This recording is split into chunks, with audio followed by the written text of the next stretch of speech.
السلام علیکم ورحمۃ اللہ۔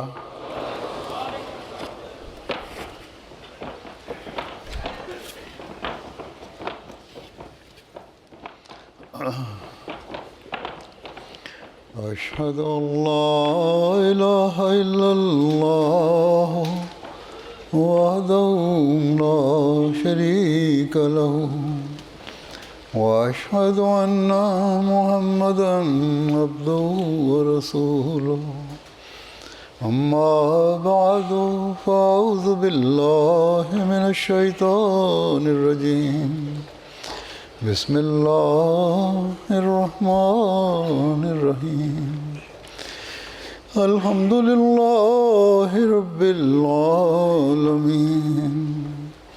الرحمن الرحیم مالک یوم الدین ایاک نعبد وایاک نستعین اهدنا الصراط المستقیم صراط الذین انعمت علیہم غیر المغضوب علیہم ولا الضالین۔ آج ہمارے ساتھ اس اجتماع میں بیلجیم کے انصار بھی شامل ہیں جن کا اجتماع ہو رہا ہے، اور شاید ایک آدھ جگہ اور بھی ہو رہا ہے۔ اللہ تعالیٰ ان سب کو توفیق دے کہ اس اجتماع سے بھرپور فائدہ اٹھانے والے ہوں۔ ہم جس معاشرے میں رہ رہے ہیں، جہاں ترقی کے نام پر ہر قسم کی آزادی اور بے جا آزادی کو رواج دیا جا رہا ہے، آزادی کے نام پر لغو قسم کی حرکات کو بھی جائز قرار دیا جا رہا ہے، ایسے میں انصار اللہ کی ذمہ داریاں پہلے سے بہت بڑھ جاتی ہیں، کیونکہ انصار اللہ وہ تنظیم ہے، جماعت کا وہ حصہ ہے جو اپنی بلوغت کی عمر کو پہنچ چکا ہے، اور اس لحاظ سے اس کی ذمہ داری ہے کہ باقی افراد جماعت کے لیے نمونہ بنے۔ بس اس بات کو سمجھتے ہوئے ان باتوں کو اپنانے، اس پر عمل کرنے اور اسے پھیلانے کی کوشش کریں جو حضرت مسیح موعود علیہ السلام ہم سے چاہتے ہیں، اور جس کے پورا کرنے کے لیے ہم نے آپ کی بیعت کی ہے۔ ہم نے اپنے گھروں کے ماحول کو بھی ایسا بنانا ہے جہاں یہ پاک نمونے قائم ہوں، اپنی بیوی بچوں کے سامنے بھی ایسے نمونے قائم کرنے ہیں جو ان کے لیے ایک نمونہ ہوں، اور اپنے معاشرے اور ماحول میں بھی وہ نمونے قائم کرنے ہیں جو معاشرے کی بھلائی اور بہتری کے لیے ایک راستہ دکھانے والے ہوں۔ بس اس لحاظ سے ہماری بہت بڑی ذمہ داری ہے جس کو سمجھنا چاہیے، اور اس کے لیے ہم نے حضرت مسیح موعود علیہ السلام کے ہاتھ پر بیعت کی۔ بس اگر ہم نے اپنے نمونے نہ دکھائے، اس عمر کو پہنچ کر جو ہماری انتہائی بلوغت کی عمر ہے، اپنے وہ نمونے قائم نہ کیے جو دوسروں کے لیے مثال ہوں، تو پھر ہم اپنی بیعت کا بھی حق ادا کرنے والے نہیں ہوں گے۔ حضرت مسیح موعود علیہ السلام نے مختلف جگہوں پر ہمیں نصائح فرمائی ہیں، چھوٹی سے چھوٹی بات سے لے کر بڑی باتوں تک ہر قسم کی نصیحتیں فرمائیں۔ اس وقت میں حضرت مسیح علیہ السلام کی بعض باتیں آپ کے سامنے پیش کروں گا۔ حضرت مسیح علیہ السلام ہم سے کیا چاہتے ہیں؟ پہلی بات تو یہ کہ حضرت مسیح علیہ السلام نے ہمیں یہ نصیحت فرمائی کہ اپنے گھروں کے ماحول کو ایسا بناؤ جہاں محبت اور پیار نمایاں ہو، کیونکہ گھر معاشرے کی وہ چھوٹی اکائی ہے جس میں اگر امن اور سلامتی ہو، پیار اور محبت ہو، تو پھر وہی پیغام باہر لوگوں کو بھی پہنچتا ہے، وہی پیغام سارے گھر کے افراد کو بھی پہنچتا ہے، اور وہ پھر آگے اس کو پہنچانے والے ہوتے ہیں۔ عورتوں سے حسن معاشرت کے طور پر حضرت مسیح علیہ السلام نے بڑی نصیحت فرمائی، اور ایک دفعہ لوگوں کو نصیحت کرتے ہوئے بڑے درد سے فرمایا کہ لوگ تو بلا وجہ عورتوں کو اپنی دشنام ترازی کا نشانہ بنا لیتے ہیں، ان کو برا بھلا کہہ دیتے ہیں، ان سے لڑائی جھگڑا بھی کر لیتے ہیں، لیکن ایک موقع پر آپ اپنا حال بیان کرتے ہوئے فرماتے ہیں کہ میرا تو یہ حال ہے کہ ایک دفعہ میں نے اپنی بیوی پر آوازہ کسا، اور میں محسوس کرتا تھا کہ وہ بانگ بلند یعنی اونچی آواز جو ہے دل کے رنج سے ملی ہوئی ہے، اس میں غصہ شامل ہے، اور بائیں ہمہ کوئی دل آزار اور درست کلمہ منہ سے نہیں نکالا تھا، اس کے علاوہ کوئی ایسی بات نہیں کی تھی جو سخت ہو، صرف آواز اونچی تھی۔ لیکن اس کے بعد فرماتے ہیں میں بہت دیر تک استغفار کرتا رہا، اور بڑے خشوع اور خضوع سے نفلیں پڑھیں اور کچھ صدقہ بھی دیا کہ درستی زوجہ پر کسی پنہانی معصیت الہی کا نتیجہ ہے، شاید کوئی ایسا گناہ ہے میرا چھپا ہوا جس کی وجہ سے ایسے سخت الفاظ یا اونچی آواز میرے منہ سے نکل گئی۔ بس یہ وہ معیار ہے جو ہمیں اپنے گھروں میں قائم کرنے کی ضرورت ہے۔ 40 سال کی عمر میں آپ انصار میں شامل ہو جاتے ہیں، اور یہ عمر ایک ایسی ہے جو پوری بلوغت کی عمر ہے، اور یہی عمر ایسی ہے جہاں بعض دفعہ انسان اپنے جذبات بھی قابو نہیں رکھتا، اس کو خیال ہوتا ہے کہ میری عمر ایسی آ گئی ہے کہ میرا عزت اور احترام بھی زیادہ ہونا چاہیے۔ اگر بیوی کی طرف سے کوئی ایسی بات ہو جائے جو مزاج کے خلاف ہو تو بہت سارے معاملات ایسے آتے ہیں جہاں پتہ لگتا ہے کہ خاوند پھر بہت زیادہ سختی بیویوں پر شروع کر دیتے ہیں، یا بیویوں کے جو قریبی رشتے ہیں ان کے ساتھ ایسا سلوک کرتے ہیں کہ جو پھر بیوی کو نامناسب لگتا ہے، اور اس کی طبیعت بھی اس کا منفی اثر ہوتا ہے۔ اس کی وجہ سے پھر ایک بے چینی اور بدمزگی گھر میں پیدا ہو جاتی ہے، اور اس کا نتیجہ پھر یہ نکلتا ہے کہ بچوں پر بھی برا اثر پڑتا ہے، بچوں کی تربیت پر برا اثر پڑتا ہے۔ بچے بعض دفعہ دیکھ لیتے ہیں کہ باپ کے نامناسب رویے کی وجہ سے ہماری ماں کے جذبات کو ٹھیس پہنچی ہے، یا باپ ہماری ماں کے جذبات کا صحیح احترام نہیں کرتا اور خیال نہیں رکھتا، یا ہمارا باپ اپنے رشتہ داروں سے حسن سلوک نہیں کرتا، چاہے وہ رحمی رشتہ دار ہوں یا سسرالی رشتہ دار ہوں، پھر اس کا اثر بچوں پر پڑتا ہے، اور وہ بھی پھر گھر کے ماحول سے بیزار ہوتے ہیں اور باہر جا کر سکون تلاش کرنے کی کوشش کرتے ہیں، اور جب وہ باہر جاتے ہیں تو باہر کے ماحول میں پھر جیسا بھی ماحول میسر ہے ان کو مل جاتا ہے، جس کی وجہ سے پھر برائیاں پیدا ہونی شروع ہو جاتی ہیں، اور بہت سارے بچے اسی لیے بگڑتے ہیں کہ وہ گھروں کے ماحول سے بیزار ہوتے ہیں، یا گھروں کے ماحول میں ان کو تسلی نہیں ملتی، گھروں کے ماحول میں ان کو بے چینی مل رہی ہوتی ہے۔ بس اس لحاظ سے یہ بہت بڑی ذمہ داری ہے کہ مرد اپنی نسلوں کی اصلاح کے لیے، اپنی نسلوں کو بچانے کے لیے، اپنی نسلوں میں دین کی محبت پیدا کرنے کے لیے، اپنی نسلوں کو خدا تعالیٰ سے جوڑنے کے لیے، اپنی نسلوں میں جماعتی احترام اور تعلق پیدا کرنے کے لیے ایسے نمونے قائم کریں جو ایک مثال ہوں، ان کے گھروں میں ایک سکون ہو۔ یہ گھروں کا سکون جو ہے جب یہ حاصل ہو جائے گا تو پھر ہر طرف ایک امن اور سکون کی فضا انہیں نظر آئے گی، اور بچے پھر اس ماحول میں گھروں میں رہ کر اپنے ماں باپ سے زیادہ تعلق پیدا کرنے والے ہوں گے، اور اپنی اصلاح کر کے پھر دین سے بھی جڑنے والے ہوں گے، کیونکہ ان کو پتہ ہوگا کہ میرا باپ جو کچھ بھی کر رہا ہے وہ دین کی تعلیم کے مطابق کر رہا ہے۔ بس یہ بہت بڑی ذمہ داری ہے جو انصار کی عمر کو پہنچ کر پہلے سے زیادہ بڑھ جاتی ہے۔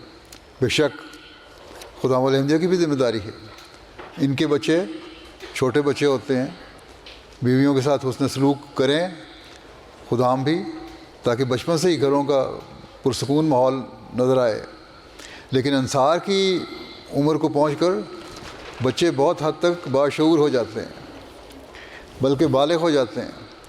اس لیے اس عمر کو پہنچ کے تو خاص طور پر اس بات کا اہتمام کرنا چاہیے کہ ہمارے گھریلو ماحول نہایت پیار اور محبت والے ہوں اور پرامن رہنے والے ہوں۔ پھر بچوں کی تربیت کے لیے حضرت مسیح موعود علیہ السلام نے جو ایک نسخہ بتایا ہے وہ یہ ہے کہ ان کے لیے دعا کرو اور نرمی کا سلوک کیا کرو، اور نرمی اور پیار سے سمجھاؤ گے تو وہ بات سمجھیں گے بھی، اور ان کو یہ شکوہ بھی نہیں ہوگا کہ ہمارا باپ سختی کر رہا ہے یا ہمیں غلط باتوں پر بلا وجہ ڈانٹ ٹپڑ ہو رہی ہے۔ ڈانٹ ٹپڑ تو ہوتی غلط باتوں پہ ہے، غلط باتوں پر بھی ڈانٹ ٹپڑ اگر ضرور سے زیادہ ہو جائے تو وہ بھی غلط چیز ہے۔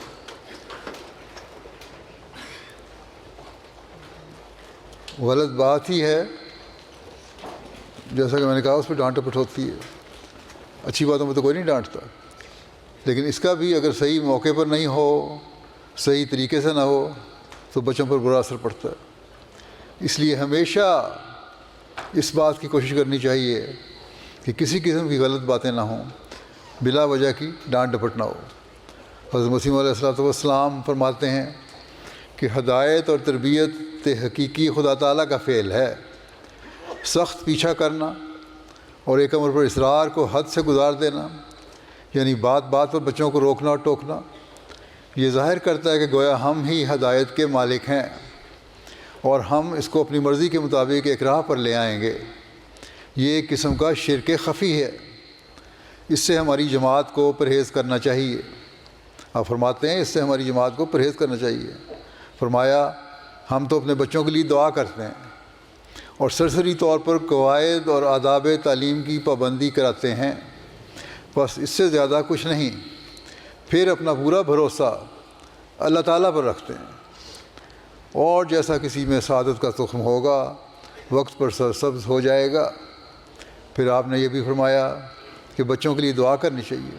میں اپنے بچوں کے لیے بہت دعا کرتا ہوں، اور یہ تب ہی ہوگا جب آپ لوگوں کو، ہم سب کو اللہ تعالیٰ سے ایسا تعلق پیدا ہوگا اور دعا پر اتنا یقین ہوگا کہ ہم یہ سمجھیں گے کہ دعا کے بغیر ہمارا گزارا نہیں، اور اپنی نمازوں میں، 5 وقت کی نمازوں میں رکت پیدا کرنے کی کوشش کریں گے، درد پیدا کرنے کی کوشش کریں گے، بچوں کے لیے خاص دعائیں کرنے کی کوشش کریں گے تاکہ ہماری نسلیں بھی بچ جائیں اور ہمیشہ دین کے ساتھ جڑی بھی رہیں اور خدا تعالیٰ سے تعلق بھی ان کا پختہ ہوتا چلا جائے۔ پھر ایک نصیحت آپ نے یہ بھی فرمائی کہ نیکی کرنے والوں کے ساتھ نیکی کرو اور بدی کرنے والوں کو معاف کر دو، معافی کی عادت بھی ڈالو۔ بعض دفعہ دیکھا گیا ہے کہ ہمارے ہاں ذرا ذرا سی بات پر جب جھگڑے ہو جاتے ہیں تو پھر معاف نہیں انسان کرتا، اس کو دل میں رکھتا ہے، اور دل میں رکھ کر پھر وہ بات بڑھاتا چلا جاتا ہے۔ یہ چیز جو ہے یہ ناپسندیدہ ہے، اللہ تعالیٰ کو ناپسند ہے، اور اسلام کی تعلیم میں اس کو بہت زیادہ ناپسند کیا گیا ہے اور اس سے منع کیا گیا ہے۔ حضرت مسیح علیہ السلام فرماتے ہیں کہ سنو اور یاد رکھو کہ خدا اس طرز عمل کو پسند نہیں فرماتا۔ تم جو میرے ساتھ تعلق رکھتے ہو اور محض خدا کے لیے رکھتے ہو، نیکی کرنے والوں کے ساتھ نیکی کرو اور بدی کرنے والوں کو معاف کرو۔ یعنی نیکی کرنے والوں کے ساتھ تو نیکی ہے ہی، اگر نہیں کرو گے تو یہ تو بہت بڑی برائی ہے اور بہت بڑا گناہ ہے، لیکن فرمایا کہ بدی کرنے والوں کو بھی معاف کر دو، کیونکہ یہ بھی ایک نیکی ہے۔ جب ان کو معاف کرو گے تو یہ نیکی ہوگی۔ بس اس لحاظ سے ہمیشہ اپنے دلوں میں وسعت پیدا کریں اور اپنے سے برائی کرنے والوں سے بھی صرف نظر کریں، اور جس حد تک ممکن ہو سوائے اس کے کہ کسی بہت بڑے نقصان کا احتمال ہو یا جماعتی نقصان ہوتا ہو، تب اس کو سزا دینے کے لیے جو مناسب فورم ہے وہاں تو جا سکتے ہیں، لیکن خود کبھی ایسی باتیں نہ کریں جس سے لڑائی جھگڑے کی صورتحال پیدا ہو اور معاشرے کا امن برباد ہو۔ اور صرف معاشرے کا امن برباد نہیں ہوگا بلکہ ہمارے یہ نمونے دیکھ کر ہمارے بچوں پر بھی منفی اثر پڑے گا۔ حضرت مسیح علیہ الصلوۃ والسلام نے فرمایا ہے کہ میں تو جماعت کو باہم اتفاق و محبت سے رہنے کی نصیحت کرنے کے لیے آیا ہوں۔ فرمایا کہ دو ہی مسئلے ہیں میرے جن کو لے کر میں آیا ہوں، اول یہ کہ خدا کی توحید اختیار کرو، دوسرے آپس میں محبت اور ہمدردی ظاہر کرو۔ وہ نمونہ دکھاؤ جو دوسروں کے لیے ایک کرامت کا نمونہ ہو جائے، ایسی نظر ہو، ایسا نمونہ ہو جو دوسروں کو مجبور کرے کہ واقعی غیر معمولی حوصلہ اور فعل ہے ان لوگوں کا، اور غیر معمولی اخلاق ہیں جس کی وجہ سے یہ آپس میں محبت رکھتے ہیں، اور نہ صرف آپس میں محبت رکھتے ہیں بلکہ ہر انسان سے ایک محبت کا تعلق رکھنے والے ہیں۔ آپ نے فرمایا ایک جگہ کہ جماعت کے باہم اتفاق و محبت پر میں پہلے بہت دفعہ کہہ چکا ہوں کہ تم باہم اتفاق رکھو اور اجتماع کرو۔ خدا تعالیٰ نے مسلمانوں کو یہی تعلیم دی تھی کہ تم وجود واحد رکھو ورنہ ہوا نکل جائے گی۔ نماز میں ایک دوسرے کے ساتھ جوڑ کر کھڑے ہونے کا حکم اس لیے ہے کہ باہم اتحاد ہو، برقی طاقت کی طرح، یعنی بجلی جس طرح ایک دوسرے چلتی ہے تاروں کے ذریعے سے، اس طرح ایک کی خبر دوسرے میں سرایت کرے گی۔ اگر اختلاف ہو، اتحاد نہ ہو تو پھر بے نصیب رہو گے۔ رسول اللہ صلی اللہ علیہ وسلم نے فرمایا ہے کہ آپس میں محبت کرو اور ایک دوسرے کے لیے غائبانہ دعا کرو۔ اگر ایک شخص غائبانہ دعا کرے تو فرشتہ کہتا ہے کہ تیرے لیے بھی ایسا ہی ہو۔ کیسی اعلیٰ درجے کی بات ہے کہ اگر انسان کی دعا منظور نہ ہو تو فرشتے کی تو منظور ہوتی ہے۔ میں نصیحت کرتا ہوں، فرماتے ہیں میں نصیحت کرتا ہوں اور کہنا چاہتا ہوں کہ آپس میں اختلاف نہ کرو، اور یہ آپس کے اختلافات ہی ہیں جس کی وجہ سے آج کل ہم دیکھتے ہیں کہ مسلمانوں کی جو حالت ہو رہی ہے کہ دشمن ان پر ہر طرف سے حملہ کر رہا ہے اور بظاہر غالب آ رہا ہے، حالانکہ مومن کے ساتھ تو اللہ تعالیٰ کا وعدہ ہے کہ ان کو غلبہ عطا فرمائے گا، لیکن یہاں تو الٹی صورت نظر آ رہی ہے۔ اس کی وجہ یہی ہے کہ مسلمانوں میں آپس میں اتفاق نہیں، اتحاد نہیں۔ بس حضرت مسیح علیہ الصلوۃ والسلام جس مقصد کے لیے آئے تھے اس کو پورا کرنے کے لیے ہم نے آپس میں بھی اتفاق اور اتحاد پیدا کرنا ہے اور معاشرے کو بھی اس کی تعلیم دینی ہے۔ آپ مزید فرماتے ہیں کہ میں دو ہی مسئلے لے کر آیا ہوں، اول خدا کی توحید اختیار کرو، دوسرے آپس میں محبت اور ہمدردی ظاہر کرو۔ وہ نمونہ دکھلاؤ کہ غیروں کے لیے کرامت ہو۔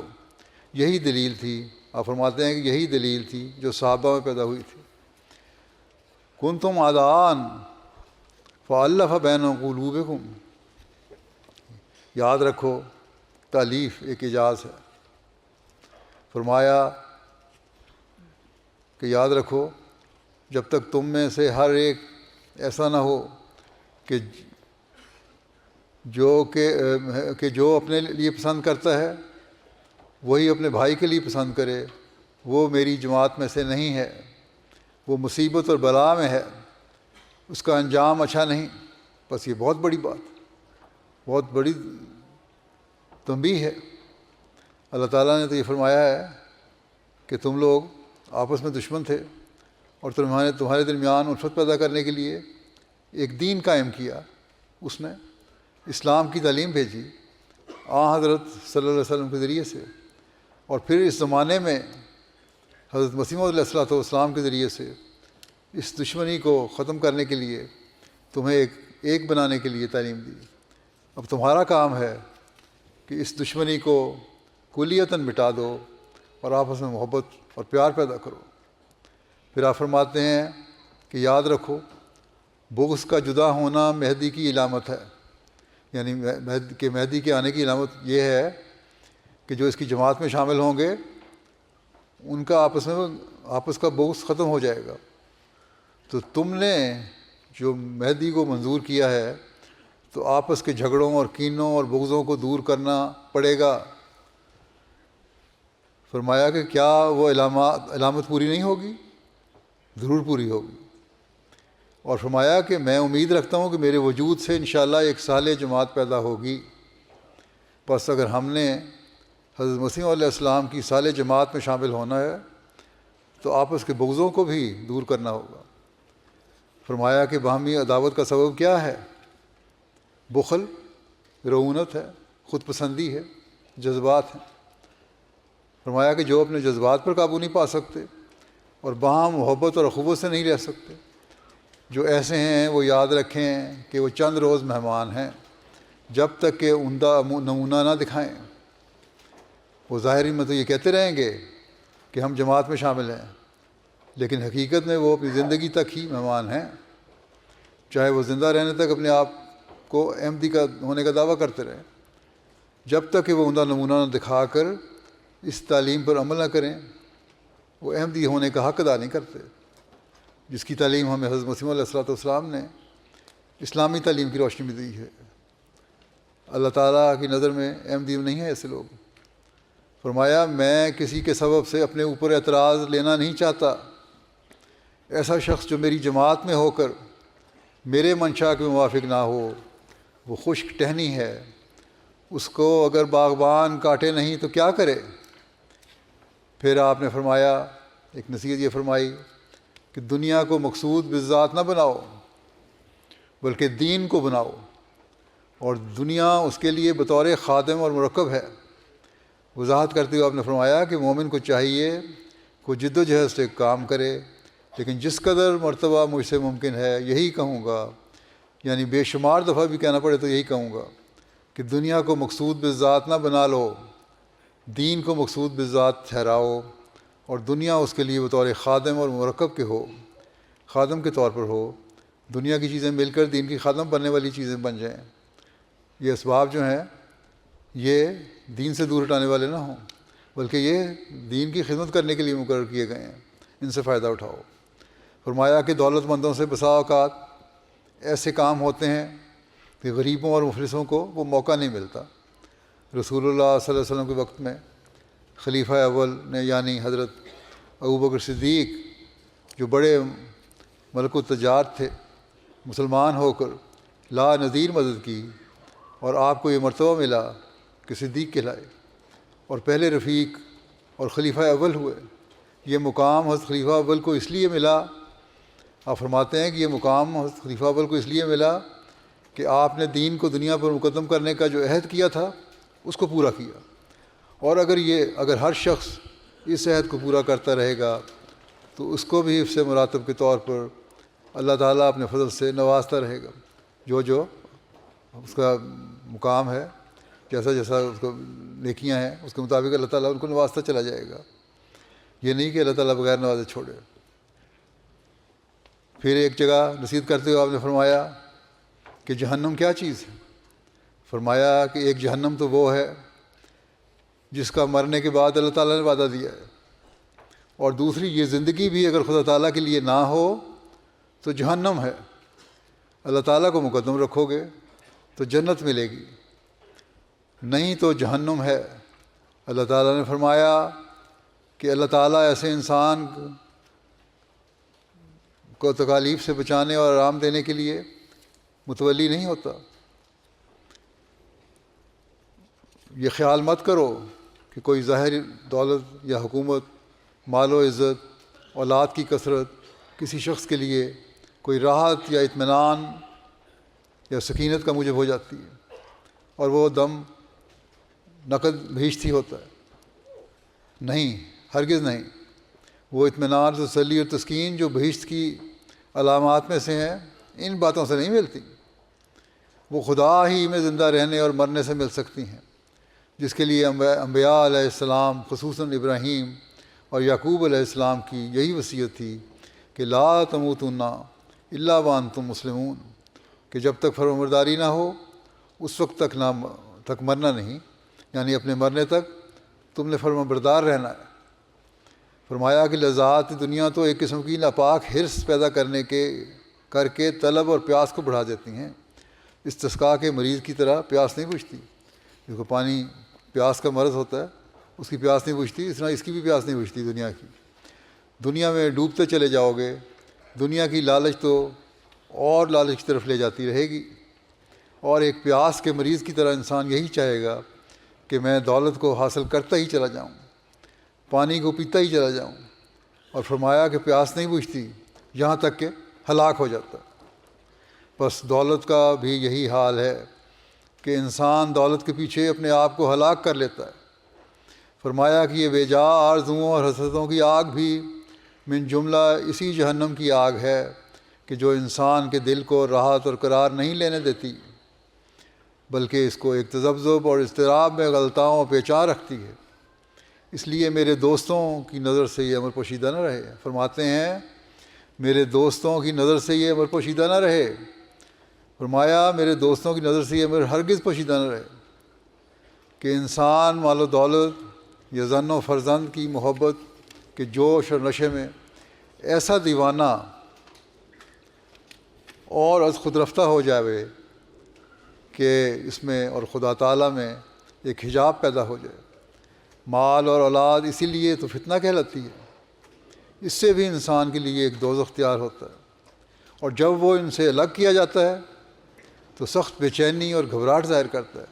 یعنی اولاد اور مال سے جب علیحدہ ہو جائے انسان، نقصان پہنچے تو بڑا بے چین ہو جاتا ہے۔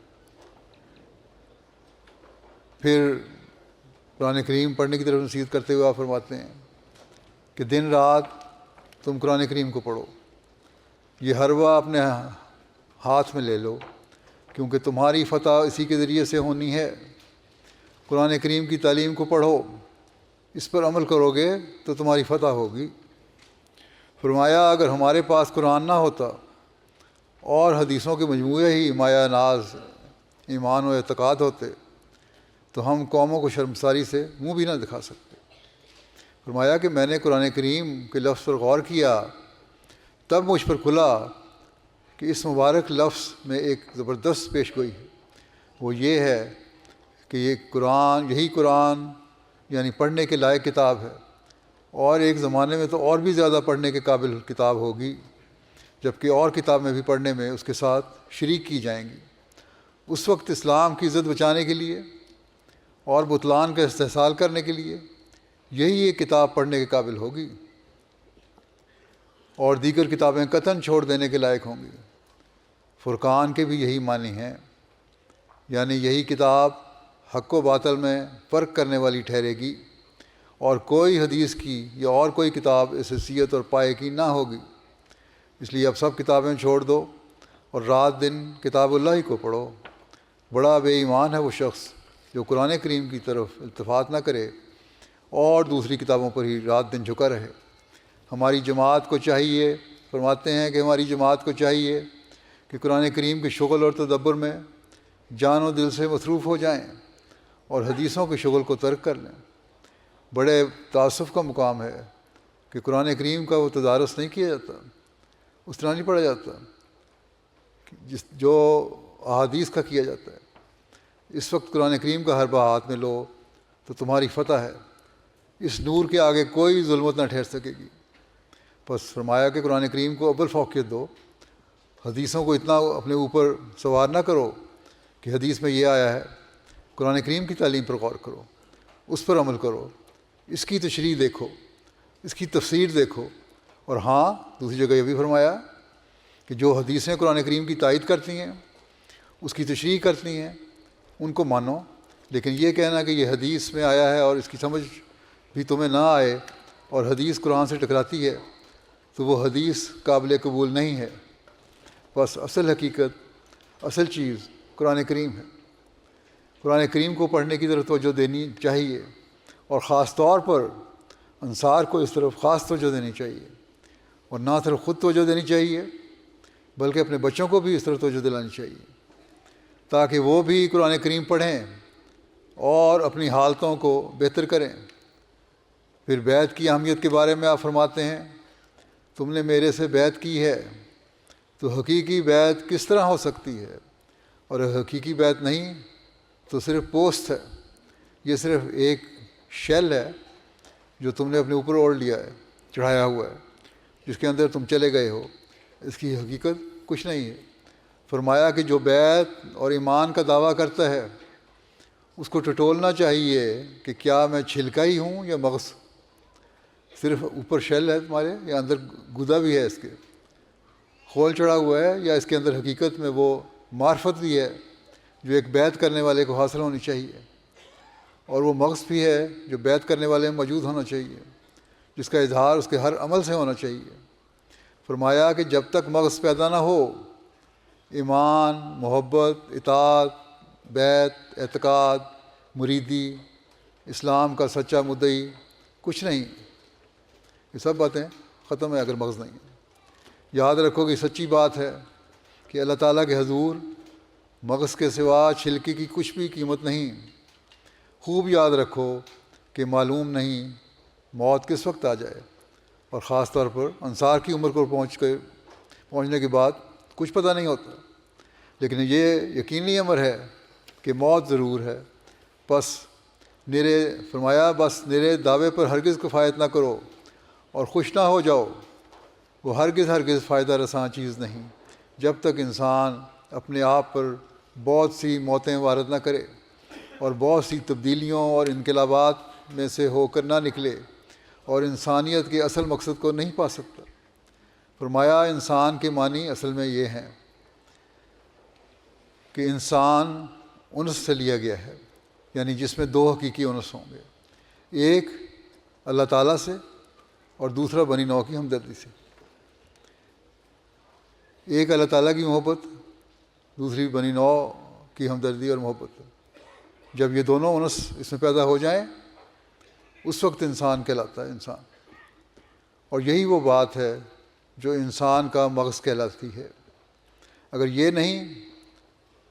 یہ دونوں باتیں نہیں ہیں اس میں تو انسان نہیں کہلا سکتا۔ کہنے کو تو انسان ہے لیکن حقیقی انسان نہیں ہے، اور اسی مقام پر انسان اولو الالباب کہلاتا ہے، حقیقی اور عقل مند انسان کہلا سکتا ہے۔ جب تک یہ نہیں کچھ بھی نہیں۔ ہزار دعویٰ کر کے دکھاؤ مگر اللہ تعالیٰ کے نزدیک، اس کے نبی اور اس کے فرشتوں کے نزدیک ہیچ ہے۔ پھر آپ نے فرمایا کہ حقیقی مسلمان بننا ہے تو اپنی زندگی میں محمد رسول اللہ صلی اللہ علیہ وسلم کا نمونہ دکھانے کی کوشش کرو، وہی حالت پیدا کرو جو آپ نے پیدا کی اور جس کا اسوہ ہمارے سامنے قائم فرمایا، ورنہ پھر شیطان کے پیرو بن جائیں گے ہم اگر یہ کوشش ہم نے نہ کی۔ بس بہت خوف کا مقام ہے، اور خاص طور پر انصار اللہ کے اوپر بہت بڑی ذمہ داریاں ہیں۔ ان کو تو بہت زیادہ خوف کرنا چاہیے اور بہت زیادہ کوشش کرنی چاہیے کہ اپنی حالتوں کو ایسا کریں کہ کبھی شیطان کے پیرو نہ بن سکیں۔ آپ نے فرمایا کہ سعادت عظمیٰ کے حصول کے لیے اللہ تعالیٰ نے ایک ہی راہ رکھی ہے کہ رسول اللہ صلی اللہ علیہ وسلم کی اطاعت کی جاوے، جیسا کہ اس آیت میں صاف فرما دیا ہے، قل ان کنتم تحبون اللہ فاتبعونی یحببکم اللہ، یعنی آؤ میری پیروی کرو تاکہ اللہ تعالیٰ بھی تم کو دوست رکھے۔ اس کے یہ معنی نہیں ہے کہ رسمی طور پر عبادت کرو۔ اگر حقیقت مذہب یہی ہے تو پھر نماز کیا چیز ہے؟ رسمی باتیں اگر ہیں تو پھر نماز کیا چیز ہے اور روزہ کیا چیز ہے؟ خود ہی ایک بات سے رکے اور خود ہی کر لی، خود ہی اپنی تشریح کر لی کہ ہم اس وقت نماز پڑھیں گے، یہ نماز ہے اور یہ روزہ ہے۔ یہ نہیں، نمونہ ہمارے سامنے قائم ہے، وہ دیکھنا ہوگا۔ فرمایا یعنی خود اپنی مرضی سے یہ کام کیا، اور مرضی ہوئی تو نماز پڑھ لی، مرضی ہوئی تو نہ پڑھی، مرضی ہوئی تو روزہ رکھا، مرضی ہوئی تو نہ رکھا، تو یہ تو کوئی بات نہیں ہوئی۔ پھر مذہب کا اب کیا فائدہ ہے؟ اگر حقیقت مذہب یہی ہے، فرمایا کہ حقیقت مذہب یہی ہے تو پھر نماز کیا چیز ہے اور روزہ کیا چیز ہے؟ اگر اپنی مرضی سے ہی کرنا ہے سب کچھ تو پھر نماز روزے کی تو کوئی اہمیت نہیں ہے۔ اسلام محض اس کا نام نہیں ہے۔ اسلام تو یہ ہے کہ بکرے کی طرح سر رکھ دے، جیسا کہ رسول اللہ صلی اللہ علیہ وسلم نے فرمایا کہ میرا مرنا، میرا جینا، میری نماز، میری قربانیاں اللہ ہی کے لیے ہیں، اور سب سے پہلے میں اپنی گردن رکھتا ہوں۔ یہ فخر اسلام کا رسول اللہ صلی اللہ علیہ وسلم کو ہی اولیت کا ہے، اور نہ ابراہیم کو نہ کسی اور کو۔ یہ اسی کی طرف اشارہ ہے، کنت نبیًا و آدم و بین الماء و الطین، کہ اگرچہ آپ نبیوں کے بعد آئے مگر یہ صدا کہ میرا مرنا اور میرا جینا اللہ تعالیٰ کے لیے ہے، یہ دوسرے کے منہ سے نہیں نکلی۔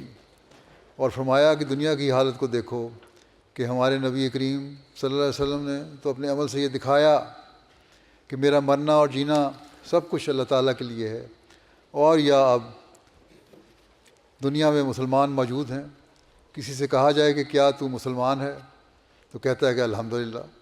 جس کا کلمہ پڑھتا ہے اس کی زندگی کا اصول تو خدا کے لیے تھا، مگر یہ دنیا کے لیے جیتا اور دنیا کے لیے مرتا ہے۔ کہتے تو یہ ہیں ہم کہ الحمدللہ مسلمان ہیں، لیکن جس کے لیے کلمہ پڑھا ہے محمد رسول اللہ کا، وہ تو خدا کے لیے جیتے اور مرتے تھے، لیکن عام انسان جو ہے مسلمان کہلانے کے باوجود دنیا کے لیے مرتے اور جیتے ہیں۔ فرمایا اس وقت تک کہ غرغرہ شروع ہو جائے دنیا ہی اس کا مقصود، محبوب اور مطلوب رہتی ہے۔ موت تک یہی باتیں ہوتی ہیں کہ دنیا کس طرح کمائیں۔ پھر کیوں کر کہہ سکتا ہے کہ میں رسول اللہ صلی اللہ علیہ وسلم کی اتباع کرتا ہوں؟ فرمایا یہ بڑی غور طلب بات ہے، اس کو سرسری نہ سمجھو، بڑی غور طلب بات ہے، اس کو سرسری نہ سمجھو۔ مسلمان بننا بہت مشکل کام ہے، اور اسوہ حضرت صلی اللہ علیہ وسلم نے قائم فرمایا اس پر چلنا بہت مشکل کام ہے، اس کے لیے محنت کرنی پڑے گی، اس کو سرسری نہ سمجھو۔ مسلمان بننا آسان نہیں ہے۔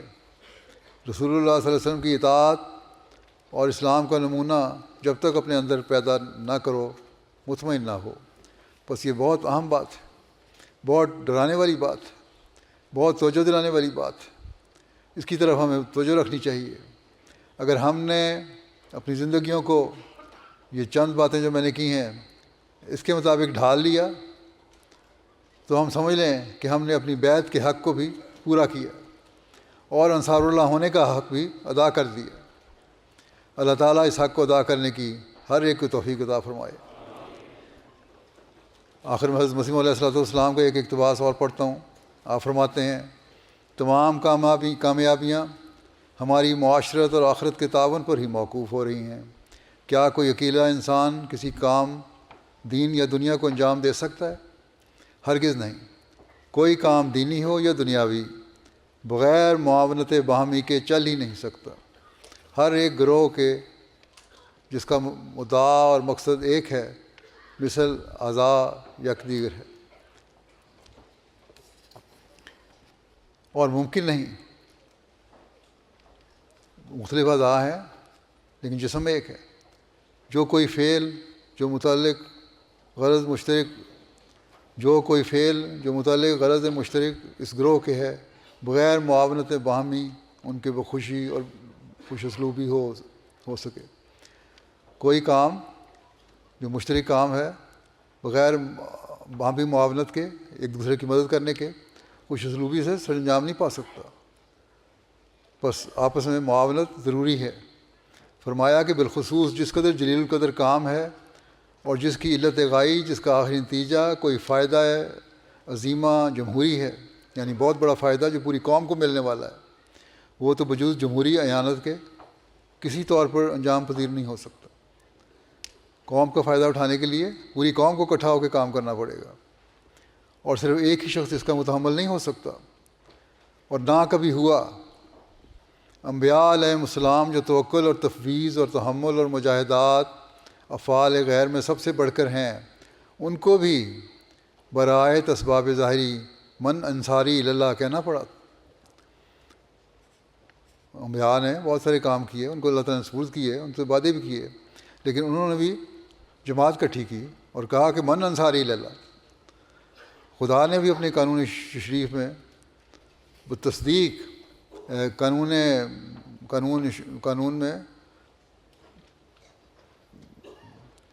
قانون شریعت میں بتصدیق اپنے قانون قدرت کے تعاونوا علی البر والتقویٰ کو حکم فرمایا ہے۔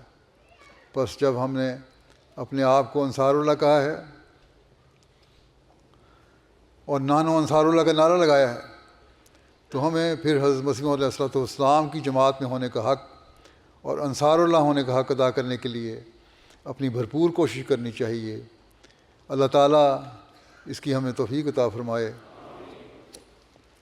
اپنی حالتوں کو ہم تبدیل کرنے والے ہوں، اپنے بچوں کی حالتوں میں تبدیلی پیدا کرنے کی کوشش کرنے والے ہوں، اپنے گھروں کے ماحول کو پرامن رکھنے والے ہوں، اپنے معاشرے کے ماحول کو پرامن رکھنے والے ہوں، اور آخر میں اس دنیا کو امن اور سلامتی کا پیغام پہنچانے والے ہوں، اور اس دنیا کو ایک خدا کا ماننے والا بنانے والے ہوں، اور دنیا میں حضرت صلی اللہ علیہ وسلم کا جھنڈا لہرانے والے ہوں، اور دنیا کو آپ کے جھنڈے تلے لانے والے ہوں۔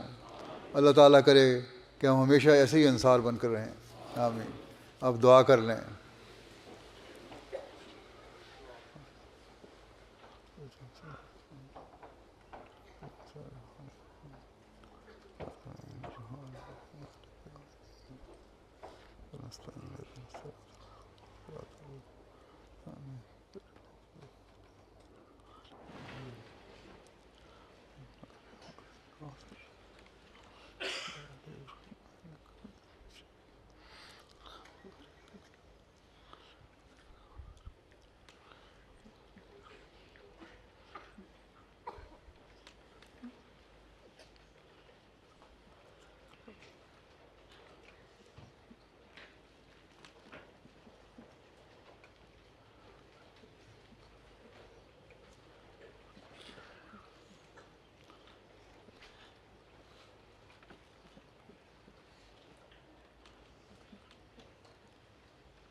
آمین۔